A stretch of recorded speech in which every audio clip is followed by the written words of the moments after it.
grande satisfação estar aqui nesse ambiente de cultura. É uma marca daqui da cidade, né? Expandiu para a praia. E é muito bom a gente ver essa movimentação de lançamento de livros e eventos culturais. Acho que é fantástico isso. A Paraíba e Cabotão em especial tem sido uma caixa de ressonância para muita gente que escreve, muita gente que canta, muita gente que faz teatro. E aí, um momento como esse, a gente vê que a cultura ainda atrai bastante atenção. Que bom conviver com vocês todos. É um enriquecimento a cada momento. É impressionante o nível que nós temos na nossa academia, na literatura paraibana como um todo, que muitas vezes não estão adentrados à academia, mas são merecedores há muito tempo disso. Então eu me sinto, vamos dizer, ser convidado hoje como companheiro para poder adquirir um exemplar do livro do nosso presidente é um privilégio. Como a Ana falou há pouco tempo, realmente aqui isso é um centro cultural que a gente costuma juntar a efervescência do movimento intelectual da Paraíba, está concentrado aqui na Livraria do Luiz, né? Não só lá no centro da cidade, quando aos sábados tem aquela manhã, né, de encontro dos escritores, mas também aqui na Livraria do Luiz, quando acontece a cada sexta-feira, durante a semana, vários lançamentos de livros, enriquecendo a bibliografia do nosso estado. A parte do troféu é a simbologia que diz muito a respeito do que o solito ele representa pôr do sol literário. O pôr do sol literário e pediu para eu participar falando da morte e a morte de Quica Berro d'Água. É uma novela de Jorge Amado que eu gosto muito. Fiz uma releitura e vou conversar um pouco, participar do debate. Rapaz, o Ingá é uma cidade maravilhosa, né? Você sabe, Ingá, por incrível que pareça, é mais antiga do que Campina Grande. E Ingá se destaca muito justamente por existir lá, encravado no seu município, um paredão, né? Que até hoje, com hieroglifos, com escrituras rupestres, que até hoje desafia a ciência. E ninguém sabe quem fez, quando fez, como fez e o que significa. Então, o primeiro patrimônio rupestre nacional tombado foi aquela de Itacoatiara de Ingá, em 1944. Aproveito a oportunidade para convidar todos os seus amigos e quem assistir esse vídeo a fazer uma visita à nossa Itacoatiara.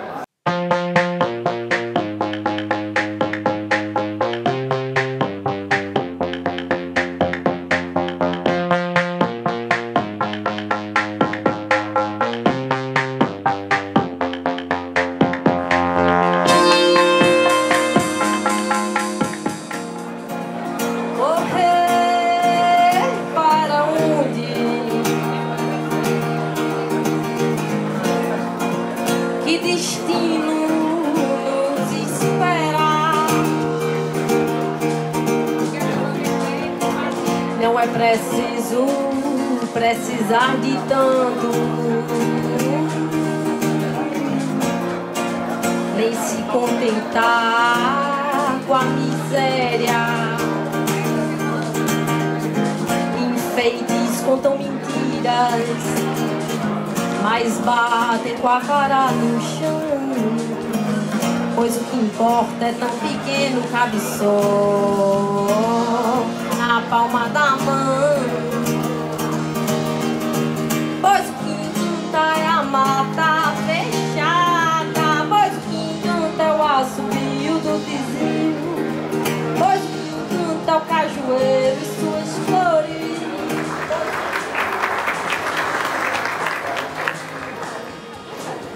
Falar em pé. Eu recebi com senhoras e senhores, boa noite. Eu recebi com muita alegria o convite de Helder Moura e de Ana Paula, estimados confrades de entidades culturais da Paraíba, para conversar nesta noite sobre A Morte e a Morte de Quincas Berro d'Água, um livro de Jorge Amado, que muitos conhecem. E recebi como uma intimação, pela admiração que tenho por aquele escritor. Jorge Amado, em vida, publicou aproximadamente 49 livros, sendo 30 deles do gênero da ficção, essencialmente romances, mas também contos e novelas. Eu reli o livro e fiz inclusive um trabalho escrito que pretendo publicar, mas está longo, eu não vou ler todo, vou ler partes para não cansar vocês e nem atrapalhar o andar da carruagem, vamos dizer assim, porque o sol das letras que Ana Paula e Eldemora lideram é uma verdadeira realeza da literatura local, pelo enlevo que proporciona a quem gosta da literatura do nosso estado. Eu não vou atrapalhar, então vou falar um pouco de tudo o que li e que está aqui. O livro que li na juventude, que me impressionou e me agradou bastante, eu procurei, mas não encontrei, terminei lendo outro exemplar, a 67ª edição da editora Record. E interessante, inclusive o livro tá bom que eu li, porque tem um artigo logo no começo de Vinícius de Moraes, o grande poeta e prosador carioca, Vinícius. E o livro que eu tinha em mãos, ele dizia que se tratava de um romance. Discordo. Não é um romance. É uma novela. Porque os dicionários ensinam que, dependendo da extensão, nós temos um conto, que é a narrativa mais breve, ou uma narrativa um pouco maior, a novela, e a narrativa mais detalhada, mais profunda, essa sim, é o romance. E Jorge Amado fez romances maravilhosos. Ele, eu posso dizer, sem medo de errar, ele conseguiu ser vitorioso no ofício de escrever num país que se valoriza pouco a cultura. Eu vejo Jorge Amado como um intelectual de cultura e talento, um incansável narrador de epopeias, um imaginoso demiurgo, criador de personagens marcantes, entre elas esse que nós vamos falar hoje, que é o Quincas Berro d'Água. Jorge Amado, segundo Vinícius de Moraes, no artigo que escreveu em 1959, ele escreveu esse livro, Vinícius leu esse livro e publicou no jornal A Última Hora do Rio de Janeiro um artigo em que dizia que é a maior novela da literatura brasileira. A Morte e a Morte de Quincas Berro d'Água. Repare como entusiasmou-se Vinícius. E ele dizia, os jovens devem ler essa novela e devem procurar fazer como Jorge Amado para construir na ficção uma coisa definitiva, que não é fácil. Mas Jorge foi vitorioso porque ele teve uma passagem pela política no começo da vida, foi inclusive deputado federal pelo Partido Comunista, depois abominou o credo comunista e enveredou pelas letras, mas ele viveu das letras, viveu do romance, que fez com grandeza e que foi encenado nos palcos dos teatros e levado às novelas da televisão e ao cinema, muitas das suas obras, o que é uma consagração para qualquer escritor. Qual é o enredo do Quincas Berro d'Água? A Morte e a Morte de Quincas Berro d'Água. Qual a trama dessa história?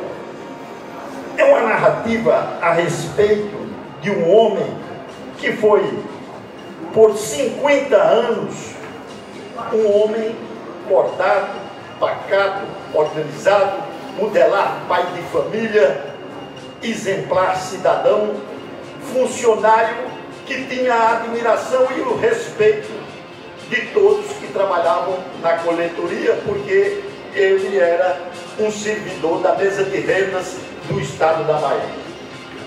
Chamava-se Joaquim, o nome dele, e por isso depois ele recebe esse apelido de Quincas Terra d'Água. Primeiro ponto a se referir nessa novela. Era um homem assim, o Joaquim, e depois ele se transforma completamente. Num determinado momento da vida dele, ele se aborrece, larga a casa, chama a mulher de Jararaca e vai viver na boemia do centro histórico de Salvador, com pessoas pobres, pessoas livres, pessoas que amavam a noite, na companhia de malandros, de vigaristas, de mulheres de má fama, de donas de cabarés, bebendo em botequins baratos, envolvendo-se em brigas em lugares suspeitos, participando de farras homéricas, onde tinha os cantores, e namorando inclusive com a dona de um castelo, se chamava assim, os cabarés da Bahia, chamavam de castelos, cujo nome é Quitéria do Olho Arregalado. Mas Quitéria do Olho Arregalado era uma mulher bonita. E vocês vão ver porque ela era bonita, era formosa e versada nas artes do amor. Mas o nosso Joaquim, o Quincas Berro d'Água, também não era, vamos dizer assim, um inexperiente que não tivesse a expertise nas artes do amor, e por isso Quitéria se apaixona por ele. Ele, quando sai de casa e vai viver na companhia desse povo, ele começa a aparecer nas páginas policiais dos jornais de Salvador. Era o filósofo do mercado, o rei da malandragem. Era conhecido assim, o vagabundo mor da Bahia. Tudo isso envergonhava muito a vida da família dele. Injuriava a mulher toda hora de Jararaca, quando vinha atrás, a família levou o pé. Isso ele enlouqueceu. Por quê? Porque todos nós temos dentro da nossa consciência uma ideia que nos repassam de que temos uma identidade, temos uma personalidade, e essa personalidade é una, ela é estabelecida, ela é a imagem que os outros e a sociedade faz de nós. Jorge Amado analisa uma coisa que é interessante e que contraria aquela opinião que todos nós temos de que a personalidade de uma pessoa é uma unidade que se constrói. Eu, relendo agora aqui Quincas Berro d'Água, me lembrei de Vitangelo Moscarda, personagem de Luigi Pirandello, o grande dramaturgo italiano. Moscarda se julgava uma pessoa bonita, e quando ele olha, ele se via sem aquele nariz todo, ele começa a ver o nariz todo, aí ele diz, olha, eu não sou o que eu pensava que sou, mas minha mulher pensa que eu tenho o nariz torto, ela também não sabe tudo sobre mim. E chega ao ponto, inclusive, de fazer, aí ele era dono do banco, era um rico, mas chega ao ponto de dar uma casa, fazer a doação de uma casa ao maior inimigo dele. E ele queria mostrar o inimigo dele, porque ele não era aquela pessoa, o inimigo achava, e a mulher achava que ele estava doido. Do mesmo jeito que Wanda, que Otacília, que os parentes de Marocas, que Eduardo, os parentes de Quincas Berro d'Água pensavam que ele estava louco, e o médico foi lá e disse, ele não está doido não. Ele não está doido não. E os amigos mais próximos, teve Pastinha, que com ele viviam, disseram, ele tem lucidez e excesso. E por isso quando ele vivia, a conversa dele era que Joaquim são um só, mas é uma personalidade múltipla. Somos todos nós. A novela de Pirandello de que falei, ela tem uma interessante. Nenhum, 100 mil.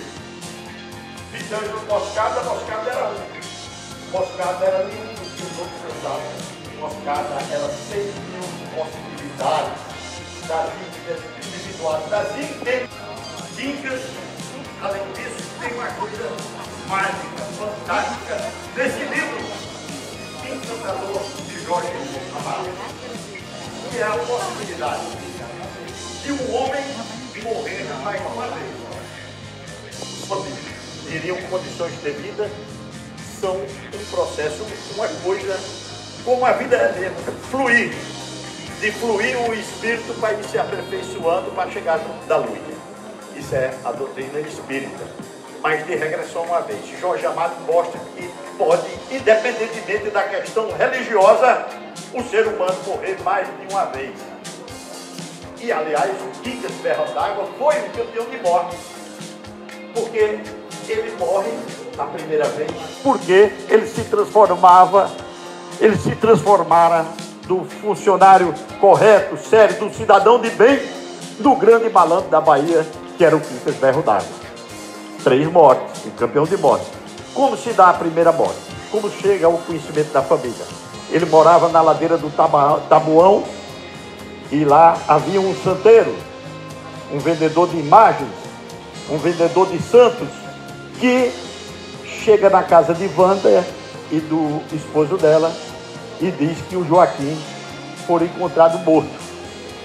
O interessante para você ver que essa versão, que é a versão que a família abraça desde o início, que a família queria se ver livre dele, ele só fazia envergonhar. Essa versão, ela se funda, nesses depoimentos, se funda também num laudo médico, que é feito, se funda na palavra de uma mulher que vendia acarajé, uma negra que vendia acarajé e que devia ter alguma queda amorosa por Quincas, porque ela vai de manhã cedo na casa de Quincas a pretexto de receber umas ervas prometidas para usar no candomblé. Mas ela entra, vê a porta aberta, entra e senta na cama. E ela só estranha é porque ela já fazia isso antes, porque ela senta e a mão esperta de Quincas não parte para as apalpadelas e os beliscões, como aconteceram outras vezes. E aí ela estranha, e quando pega na mão de Quincas, vê a mão fria, acha que ele está morto, vê ele com um sorriso sarcástico no rosto, na rua da Bahia, e o santeiro que trabalharia lá, mas cujo nome não é revelado, como também o da comerciante não é revelado pela família, que se pega nessa versão, ela sai dizendo e a família sabe, morreu, vai para lá, contrata o velório, o médico vai e diz que está morto. Quem daqui nunca ouviu falar de morto que ressuscita? Existe uma coisa chamada catalepsia. E dizem que, inclusive, essa história de demorar 24 horas no velório é para garantir que não se enterre pessoas vivas que podem estar tendo. Essa segunda, que é a que eu contei, é a que é defendida, abraçada pela família. Dessa segunda morte, que é essa física que o santeiro comunicou, vem a terceira. Porque a família não quis levar o corpo de Quincas para a casa de Wanda. Ficou lá naquele tugúrio imundo onde ele morava, no centro histórico de Salvador. Compraram o caixão, botaram um paletó, uns sapatos, e Wanda, a filha, ficou durante o dia velando o corpo. E ela mesma, enquanto velava o corpo, isso nos conta Jorge Amado, enquanto ela velava o corpo, ela, em algum momento, teve a impressão de que aquele riso que estava nos lábios dele era zombando dela. Ela teve a impressão que ele chamou Jararaca, ofendendo ela. E quando Maroca chegou, a tia dela, a irmã dele, que ele vivia soltando xisto, ele disse saco de peito. Isso, você repara que tem essa situação. Quando Wanda vai para casa, que era 24 horas, é remida pelo esposo e pelo tio, que iam ficar tomando conta do corpo, os amigos inseparáveis, porque quando não deu a festa, eles foram se chegando. A noite já caía com todos os seus mistérios na cidade de Salvador. Eles entram e o que é que faz o povo pobre, Ramalho Leite, Manuel Gaudêncio, quando morre uma pessoa no velório? Bebe o defunto. Bebe o defunto. Um deles já levou escondido uma garrafa de cachaça do bolso, o Cabo Martim. O outro dele, Pastinha, já estava completamente bêbado. Era um homem fortíssimo, que nas brigas se levantava, as pessoas jogavam por cima das mesas, nas brigas que se envolviam comigo. Aí eles ficam por ali, meio no canto. O Leonardo, cansado do dia de trabalho, correndo atrás de caixão, dessas coisas todas, eu acho que eu vou para casa. O senhor fica, pergunta ao irmão, que era um pequeno comerciante baiano, o senhor fica aqui durante a noite? Ele disse, ficou tomando conta. Leonardo foi, ele ficou tomando conta, mas danado, o que eu vou ficar fazendo? Esse cara só deu desgosto a gente, eu já gastei dinheiro nesse sapato que não é de grande qualidade, mas é novo, nesse paletó que ele está vestindo, na funerária que limpou ele, passeou ele, botou essa roupa no caixão, ainda vou ficar aqui, eu vou dar um dinheirinho a esses caras, ele pensando, e eles vão ficar aqui tomando conta, de manhã a gente volta. Deixou assim. Enquanto ele está lá no caixão, os outros bebendo, a cachaça começa a subir na cabeça e eles começam a perceber que Quincas parecia estar vivo. São 20 horas entre um fato e outro. Teve um momento nessa história em que eles começam a discutir quem vai ficar com o sapato, quem vai ficar com o paletó novo, como ir despojar. E aí vem a discussão. Quem vai ficar com a linda terra do olho arregalado? E aí o Nego Pastinha olha assim e diz, olha, vocês acabem com isso, que ele já não está gostando da conversa. Ele vai querer brigar conosco. E aí param aquela conversa e começa, dentro da bebedeira deles, eles acharem que é o dia do aniversário de Quincas Berro d'Água e que Quincas não tinha morrido. E pegam Quincas e saem, vão para o castelo de Quitéria do Olho Arregalado e de lá vão encontrar o saveiro do mestre Manuel, porque eles sabiam que tinha uma moqueca de arraia maravilhosa e usaram o dinheiro que o irmão de Quincas deu, compraram muita cachaça e deram no saveiro. E o velho Manuel fez o saveiro ao mar, passou o quebra-mar, foi para o alto mar e a Maria Clara, a mulher do velho, cantava com uma voz belíssima, entoada pelos violões. E Quincas, que foi levado assim nos braços, era agarrado com a beleza do mar. E a lua que se retratava nessa uma briga com um grupo de maconheiros e com os amigos de Quincas.